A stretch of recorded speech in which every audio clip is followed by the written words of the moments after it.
and bear with me, you're seeing my picture of me because for some reason I can't get my webcam to work right now. So you see the picture, you just see a picture of me, correct? Oh yeah. Okay, that's gonna have to do. Okay. All right, welcome to the Independent Black Voters Speak on Facebook, where we're doing a Know Your Candidate series. And we're happy here to have Joe Sacco. Am I saying that correct? Sacco, like yeah, yeah. Joe Sacco. Like And a Joe, sack lunch. yeah. So Joe, tell them what are you running for? Are you running for state assembly? Tell us a little bit about who you are. Tell us a little bit of what you're running for. Okay. Absolutely, yes. So my name is Joe Sacco. I'm running for Nevada State Assembly here in District 16. District 16 includes all of Las Vegas Boulevard from Charleston to Warm Springs. That means every single casino. Our district includes McCarran International Airport, UNLV, and the Las Vegas Convention Center, as well as many small local owned businesses. And we have a very diverse working families district. Okay. And Does that include the stadium? that would not actually include the stadium because the stadium is just west of Las Vegas Boulevard. That's not our district. Okay, cool. Mm-hmm. So tell us a little bit about you. Sure. Well, listen, I'm a member of the LGBT community, proud member of that community. I have been a union stagehand with Local 720 for going on 17 years now. And I'm also a small business owner. I have a real estate business.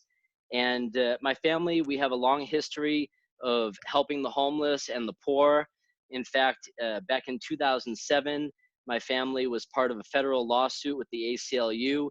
We took the city to court when they made it against the law to share food with poor people in our parks. And after 5 years of battling in court, that law was deemed unconstitutional. And I've been an activist in the community. I care a lot about people, especially underserved communities like the Black community. And I want to take the energy that I have to the Nevada State Legislature and put into effect laws that benefit all of us working families. Okay, great. We talked. So tell me, if I was going to ask you, what would be your major issues in your platform?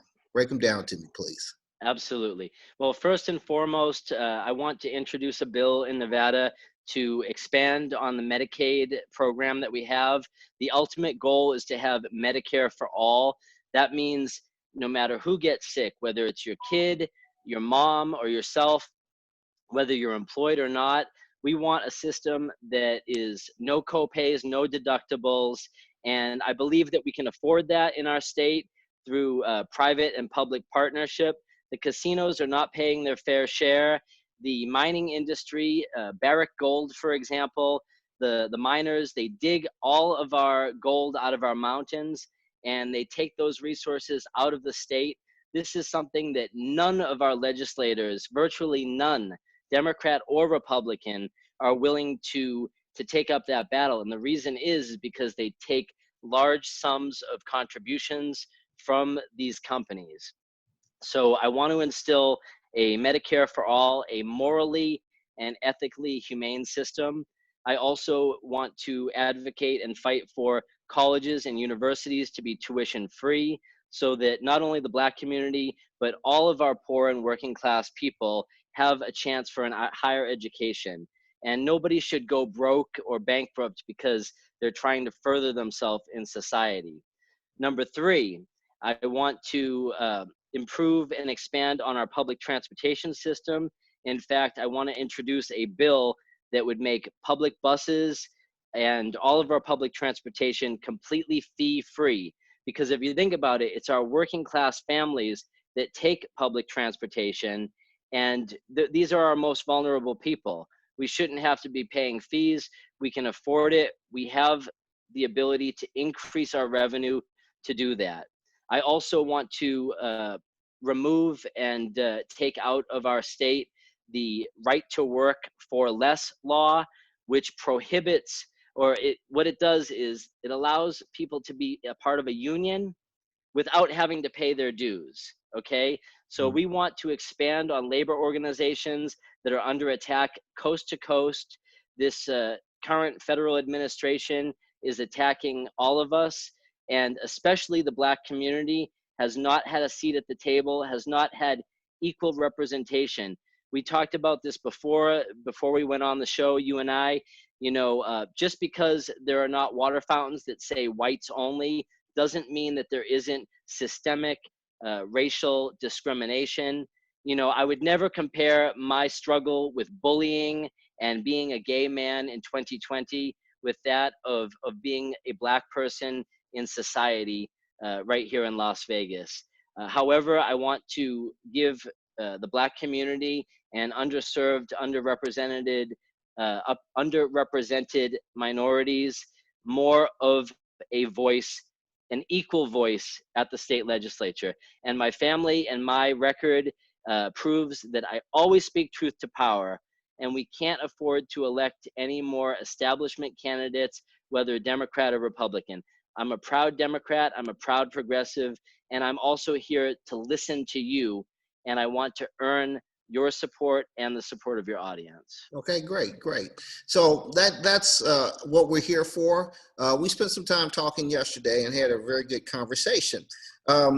As I said, this being the independent Black voters, we want to focus in on the issues that you see, and then I'll give you some on top of it that the Black community needs to have addressed, because disproportionately we are on the bottom rung of economics. Disproportionately, social injustice hits the Black community harder than anyone else. So tell me in your own words, and then I'll come back and tell you some of the things that I believe the Black community is looking for as we become informed voters and we vote with a purpose. Tell me what you think are the major issues in the Black community that you as a state representative can help address. Absolutely. Well, first and foremost, as we discussed the other day, most career politicians, the first thing they say to the Black community every 4 years when they're looking for your votes, especially the Democrats, they say, look, criminal justice reform.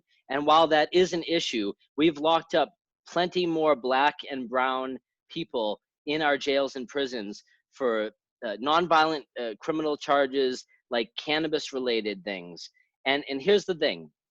You look at the dispensaries, and from seed to sale in Nevada, I'm not seeing very many people of color taking True. on ownership roles, management roles in this massive new industry.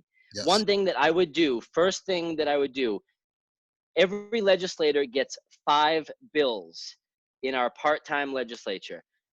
The first priority is going to be releasing all nonviolent criminal offenders related to cannabis offenses. And we could do that at the state legislature. Number 2, like I said, I've been a member of a labor organization for a long time. Before I joined the local stagehands, I was making $10 an hour, 3 hours a night running camera at the Palms Hotel Casino. After I joined the union and had representation, I started making $30 to $40 an hour with a pension, with a better quality of life, with a 4-hour minimum. Don't get me wrong, unions are not perfect, and I understand your audience is independent, but let me just tell you, this last election for our executive board, we just put into place, we just elected the most diverse leadership team we've ever had. We've elected women, we've elected Black people, we've elected people that have historically not been in these lead positions. So like I say, with removing the right to work law, expanding and improving on labor organizations, I promise, this isn't just a promise, this is the facts.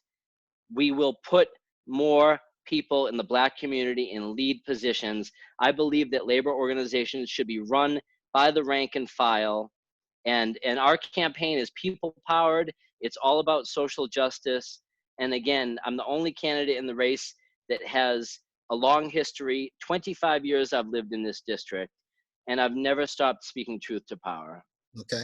Now you talked about the releasing people, but back to what you said, economics. One of the biggest growth areas is the marijuana industry, but the way they put together these entries, the cost of entry, they've pretty much, unless you are a rich person, you've been locked out ownership for dispensaries, ownership for cultivation, ownership for many of the facets that are needed to be an entrepreneur in the marijuana industry. And obviously, you know, what concerns me is they locked up African Americans for being ahead of the curve in the marijuana industry, and now they've locked us out of the economic opportunity now. Would you support some bills, or would you submit some bills that actually would require a different way they judge and they allocate they allocate licenses in a different way so that it's not so expensive, so that the average person cannot get into this growth industry? It is very important that we look at the economics in our situation on economically, how will our state assembly make sure that we get equal opportunity in our fair share? Absolutely. Great question. All right. So first and foremost, um, on the federal level, I support 110% reparations to the Black community. It's not that long ago in our American history that Black people were considered and bought and sold as slaves. We cannot forget our past. I'm not going to quote any of the famous speeches that most politicians say. We all know who said what. But here's the thing. In the last 2 years, myself and my political partner, Christine Kramer, we we compiled documents and put in 17 applications for dispensaries in the state of Nevada. Not only were all of our applications denied, we got an A rating on the applications. We had people with money, we had diversity, we had a grassroots community plan, we had all sorts of plans in place to put underrepresented people, specifically the Black community, in these positions of advisory roles, of ownership roles. We had ownership split across very, very diverse groups of people. And you know what happened? We all know what happened. The state of Nevada is more corrupt than any other place in the United States. All of our applications were denied. They, the powers that be, the casino execs, the people with the top 1% that are running this city and running our state, if I may be frank, they want the industry to be completely vertically integrated. What that means, for those that don't know, that means from seed to sale, from the cultivation plants, whether they're indoor or outdoor grows, they want that owner to be the distributor. They want the distributor to also be the retailer. They want the retailer to also be tied in with the lobbyists. And then the lobbyists buy off the politicians. Absolutely. So they want like a tight centralized system that locks out all groups. I mean, primarily the Black community, but people that don't have the right clout, if you don't have the right last name, if you're not connected to the Goodmans, then your application, they're going to look at it, they're going to give you an A, and then you're not going to get a license. And that's what we've seen. You're absolutely So, right. I've actually been told from specific people that who are in the industry that they were told this was never developed for you. And so we need to make sure that in the state assembly that people are going to that people are going to fight for equity and opportunity for people of color. Well, not people of Black people, because there's a yes. difference. Thank you. You know, I talked to you off camera about this. I'm here to learn how to be a better representative for the Black community, and I take any and all criticisms very seriously. So I appreciate you correcting me on that. Yeah, great. So, you know, and again, you hit on that area, but also I'm going to look at the government. Let's be serious. I looked at the last class of firemen in Clark County. I believe it was 100% white male. So it definitely did not look like the community that it is served. If you looked at the police, even the bottom line is government jobs have become $1 million jobs throughout the life of them. And now we're seeing more and more barriers are put in place to basically, again, exclude people, specifically Black people, from the opportunities to even work in the government. So we need state assembly people that understand that as we reallocate the dollars from the state, that there should be a look at, are we reallocating them in a fair and equitable way? A lot of people, we've got people running right now for the school boards. We got a lot of people running for the regencies, but nobody's talking about the business side of this, the procurement side. As a state assembly, what if we said we want to have some fair and equitable opportunities to make sure that Black people are able to be on the procurement side, to sell their goods and services to our regions, to UNLVs, to CSN, to the government per se, so that that builds wealth, that creates social justice, that creates economic equity. So would you be a champion to make sure, and this is a very difficult statement for a lot of people. You're right. I'm going to say this, that reparations is a debt owed.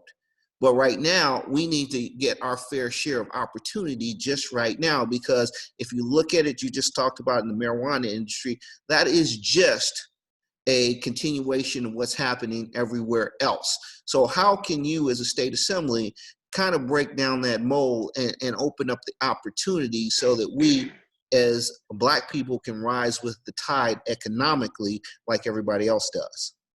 Absolutely. And Brian, great question. So our platform, again, is all about the people. It's all about creating systems that open the doors to every community so that we get rid of this discrimination. Systemically, education, okay? When we make our colleges and universities tuition free, that opens the doors to our poor communities. And I'm not saying that all Black people are poor, but let's just be honest. Economics, Disproportionately. class, and race inequality, these are all overlapping, interconnected issues, right?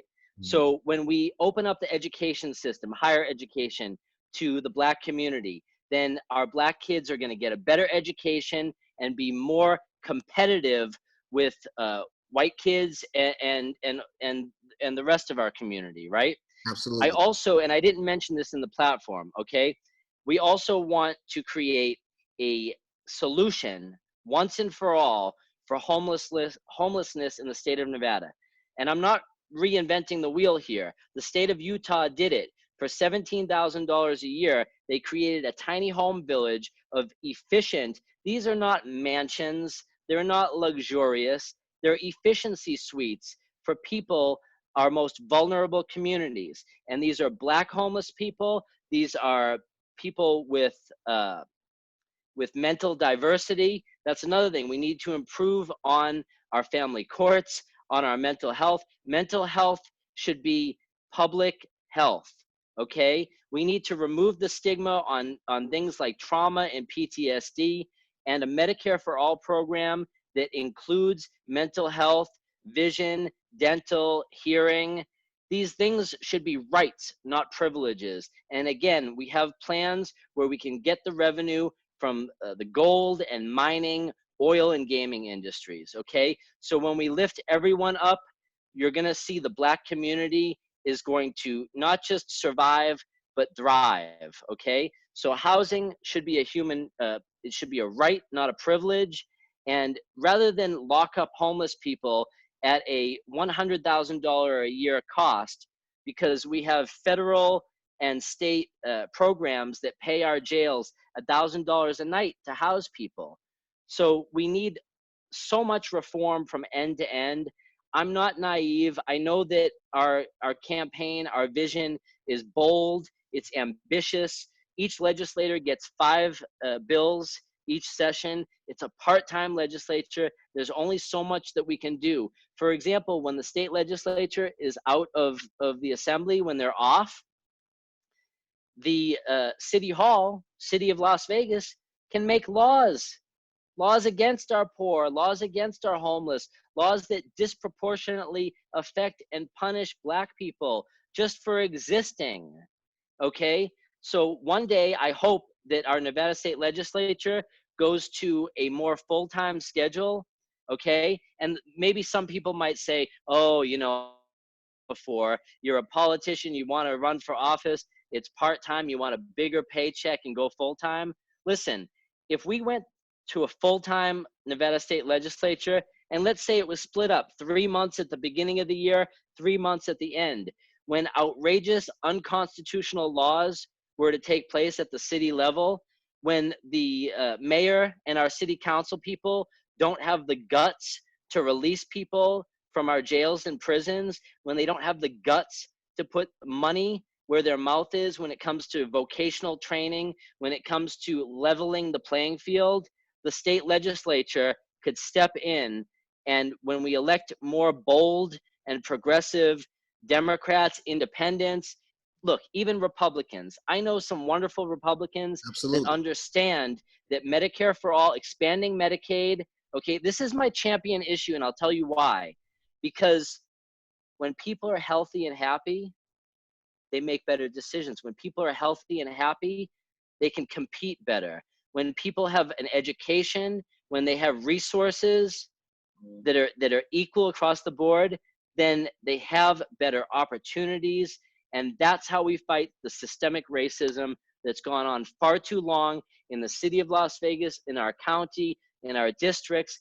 And this position is far too important, with the gaming industry getting away with everything they want. Another thing I want to touch on, look, everyone's suffering right now economically because of the coronavirus, and I know that the Black community is suffering the most. Okay? Okay. We have a Democratic governor, and for what it's worth, his friends that are in the gaming industry, not just the CEO of MGM Murin, but these one percenters, these people with more money than God, they're calling the shots and they're running the task force. Now, I don't know about you, but I logged into unemployment the other day, filled every question out perfectly to a T. Look, my real estate business has gone to almost zero. Mm-hmm. My work with the union has gone to zero. Mm-hmm. Thousands and thousands of stagehands are out of work right now. All the shows have canceled. Some have rescheduled for December, but nobody knows when we're going to be off this lockdown, the stay home Absolutely. order. This is Okay? So we need candidates like myself and others that are going to get into the legislature and put pressure on our governor to elect people on the task force, to appoint people to create solutions that are today, right now. We can't wait 2, 3, 4 more weeks for our checks. mm-hmm. People are running out of food. We have Black mothers that don't have childcare. We have an education system that is at a halt. Society is on pause. And my message to people is, please stay calm. Okay? Easier said than done, I know. But now is the time to organize as a community. Now is the time for people from the grassroots that are not taking big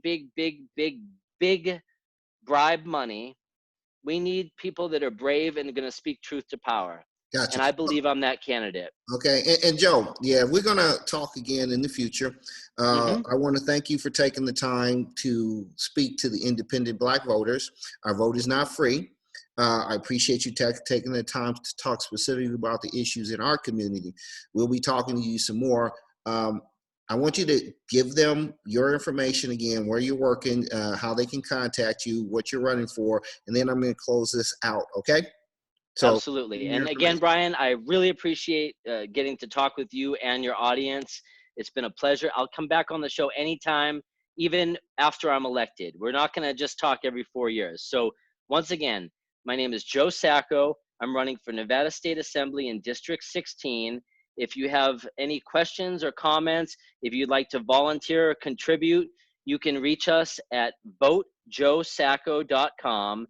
Or you can call me on my direct cell phone, which is 702-275-0714.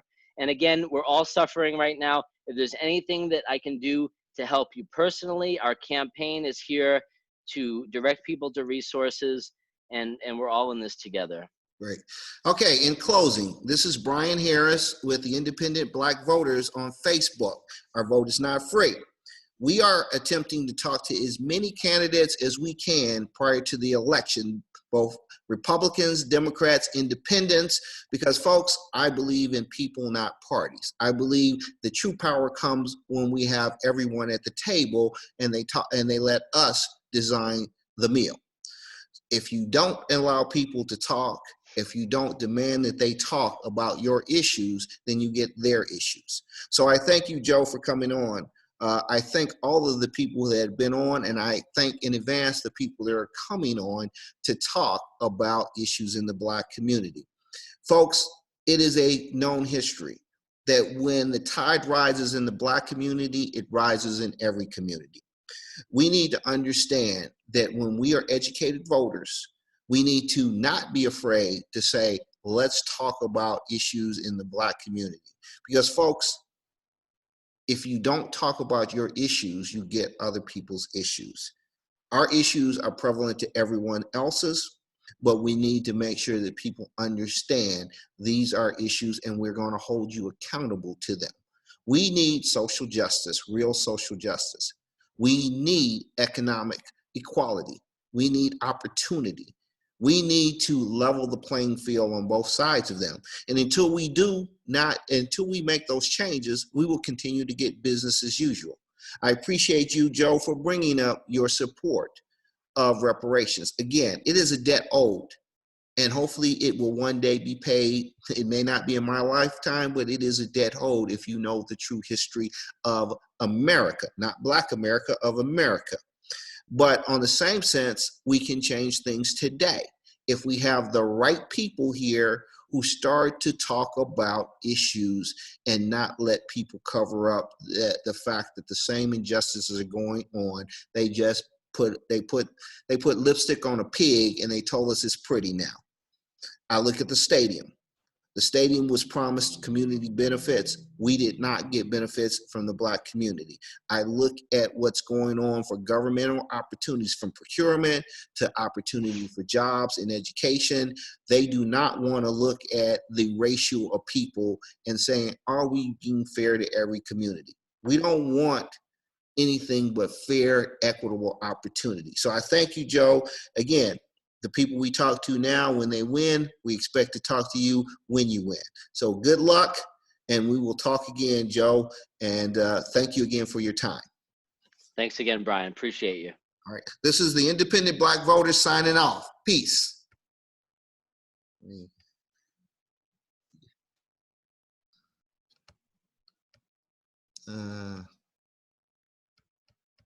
Okay, let me end this. Gotcha.